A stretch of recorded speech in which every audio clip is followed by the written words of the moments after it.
लिंगम पाताले हाटकेश्वरम मृत्युलोके महात्रंबकलिंगम नमोस्तुते। ओम नमः शिवाय। हर हर महादेव। मित्रों, आज हम बात करने वाले हैं नारायण नागबली पूजा के बारे में।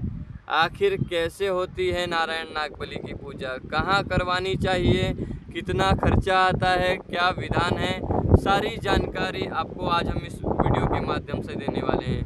शास्त्र में बताया गया है, पितृगणाय विद्महे जगतधारिणे धीमहि तन्नो पितृ प्रचोदयात्। जब हमारे पूर्वज पितृ हमारे ऊपर रुष्ट होते हैं यानी प्रसन्न नहीं होते हैं, तब हमारे घर में, परिवार में पितृदोष लगता है। पितृदोष होने के कारण हमारे घर में संतान ना होना, विवाह ना होना, संतान की उत्पत्ति होते हुए भी संतान का सही से ना होना, अनेक प्रकार की परेशानियों का सामना करना पड़ता है।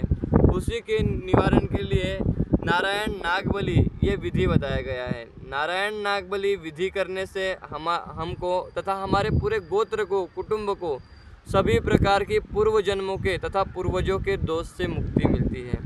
नारायण नागबली के लिए शास्त्र में जो विशेष स्थान बताया गया है वो है नासिक का त्र्यंबकेश्वर।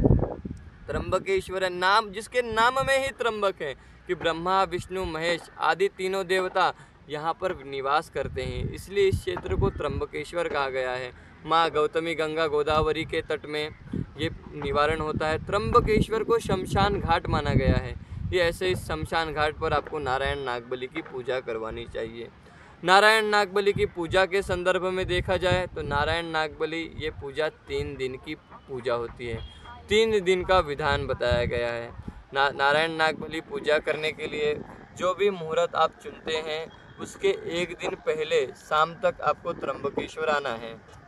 त्र्यंबकेश्वर आने के बाद में दूसरे दिन, जिस दिन आपकी पूजा है, उस दिन सबसे पहले आपको सुबह उठना है, कुशावर्त कुंड में जाके स्नान करना है, डुबकी लगाना है। कुशावर्त कुंड में स्नान ध्यान करने के बाद में धोती गमछा या कुर्ता पैजामा जो होगा उसको पहनकर पूजा के स्थल पे आना है। पहले दिन आपकी नारायण बलि होगी। नारायण बलि होने के बाद में आपको अपने रूम पर चले जाना है। उस दिन वहीं पर आपके निवास की तथा भोजन की व्यवस्था रहेगी। अगले दिन आपको नागबली विधि करना है। नागबली विधि होने के बाद में आपको सूतक लग जाता है, तो सूतक से मुक्ति के लिए तीसरे दिन आपका गणपति पुण्याह वाचन होगा। गणपति पुण्याह वाचन होने के बाद में आपको मंदिर का दर्शन करना है। ऐसी ये 3 दिनों की नारायण नागबली की पूजा करने से आप सभी प्रकार के पूर्वजों के दोष से मुक्त हो जाएंगे। आपको आते समय अपने साथ में 3 चीज़ें लेकर आनी हैं।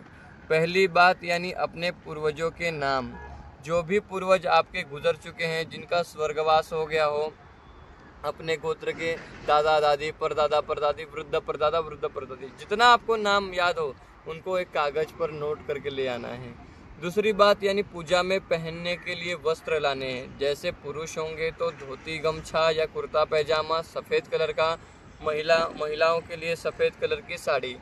जो वस्त्र आप पूजा में पहनकर बैठेंगे उसे त्र्यंबकेश्वर में पूजा के बाद त्याग देना है। वस्त्र पूरी तरह से नए और कोरे होने चाहिए। वस्त्र आप वहाँ से लेकर आएंगे तो ठीक है, नहीं लाने की व्यवस्था होती है तो त्र्यंबकेश्वर मार्केट में आपको मिल जाते हैं। तीसरी बात यानी जिनका पूजन है उनकी जन्म कुंडली या date of birth, time, place, ये 3 चीज़ें लाना है। बाकी आपको कुछ लाने की आवश्यकता नहीं है। सारी व्यवस्था हमारी तरफ से बनी रहेगी उसी दक्षिणा में। इन 3 दिन के पूजा में आपको पंडित जी की तरफ से रहने की व्यवस्था, भोजन की व्यवस्था 2 व्यक्तियों की, आदि सारी चीज़ें पंडित जी की तरफ से प्रोवाइड की जाती हैं। अगर आप नारायण नागबली पूजा के बारे में ज़्यादा जानकारी लेना चाहते हैं, अपने जन्म पत्रिका से दोष मुक्त करवाना चाहते हैं, तो सामने पंडित जी के दिए हुए नंबर पर संपर्क करें तथा नीचे भी नंबर दिया है तो पंडित जी से, माधव शास्त्री जी से संपर्क करके विस्तार पूर्वक बात कर सकते हैं। ओम नमः शिवाय।